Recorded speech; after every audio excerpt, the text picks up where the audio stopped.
Assalamualaikum warahmatullahi wabarakatuh.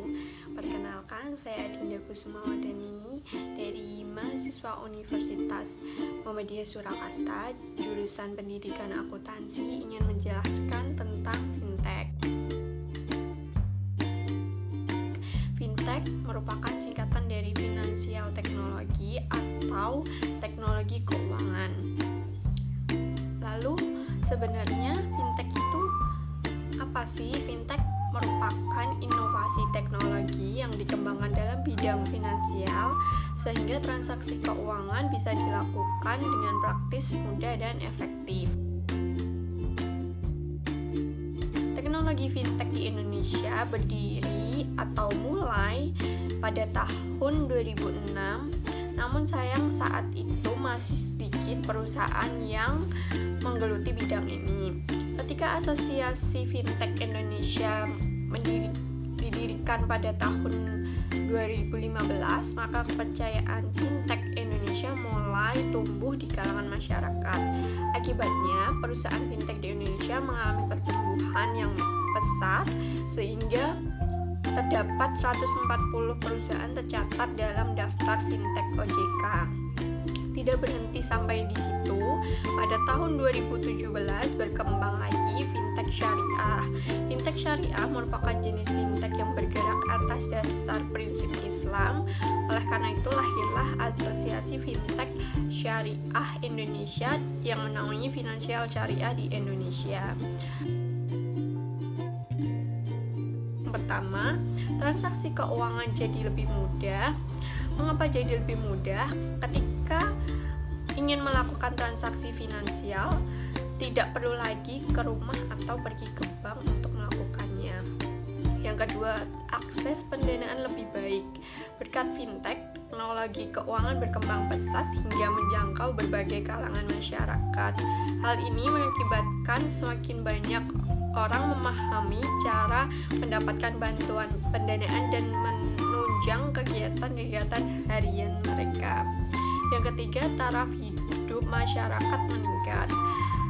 Setelah mendapatkan akses pendanaan yang lebih baik, maka masyarakat bisa menggunakan dana tersebut untuk membiayai aktivitas konsumtif dan produktif, sehingga taraf hidup dan kesejahteraan hidup mereka pun meningkat. Yang keempat, mendukung inklusi keuangan.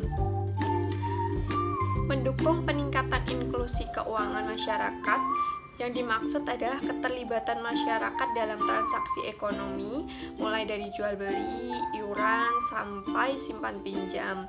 Kemudahan fintech telah menjembatani berbagai transaksi ekonomi sehingga inklusi keuangan pun meningkat. Yang kelima, mempercepat perputaran ekonomi. Manfaat selanjutnya yang bisa didapat adalah akses keuangan dan kemudahan bertransaksi, mendorong arus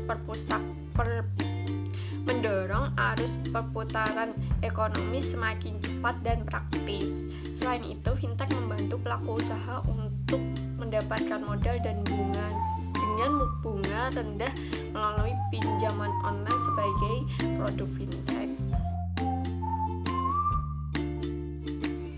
Pertama, ada peer-to-peer lending. Jenis fintech ini adalah jasa keuangan yang menyediakan peminjaman dana untuk modal usaha atau memenuhi kebutuhan. Contoh fintech ini membantu para pelaku usaha untuk memperoleh modal dengan cepat secara online. Namun memang harus tetap waspada karena banyak sekali pinjaman online yang non-ilegal, sehingga harus berhati-hati supaya tidak tertipu.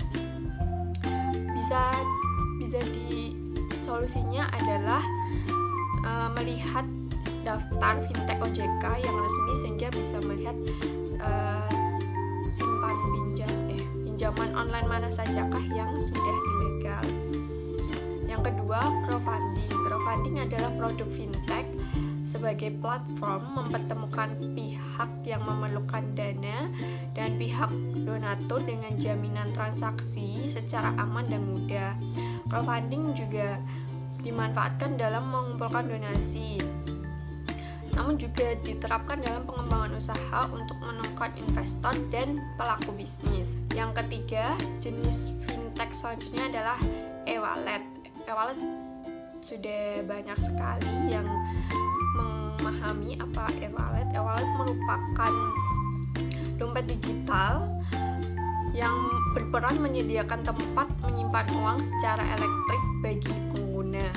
Tujuan produk fintech berupa e-wallet adalah untuk mempermudah penggunaan melakukan pencairan dana untuk transaksi di aplikasi-aplikasi lain seperti marketplace, merchant, app, dan sebagainya. Yang keempat, microfinance.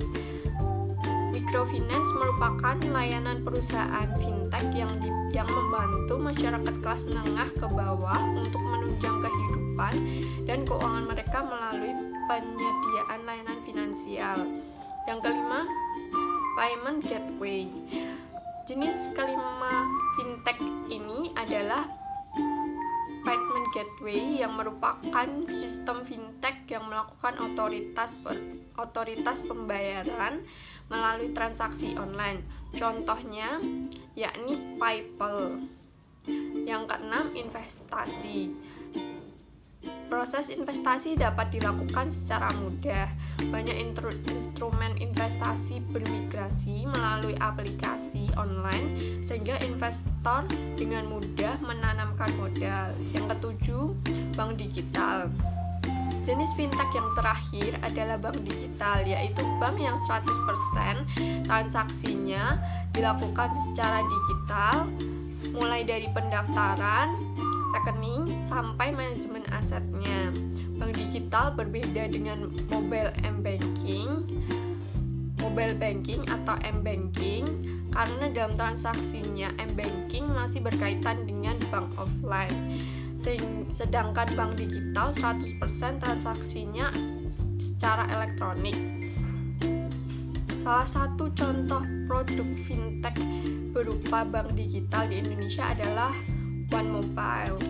Sekian penjelasan saya dari apa itu fintech hingga beberapa macam jenis fintech yang ada di Indonesia. Sekian, terima kasih. Wassalamualaikum warahmatullahi wabarakatuh.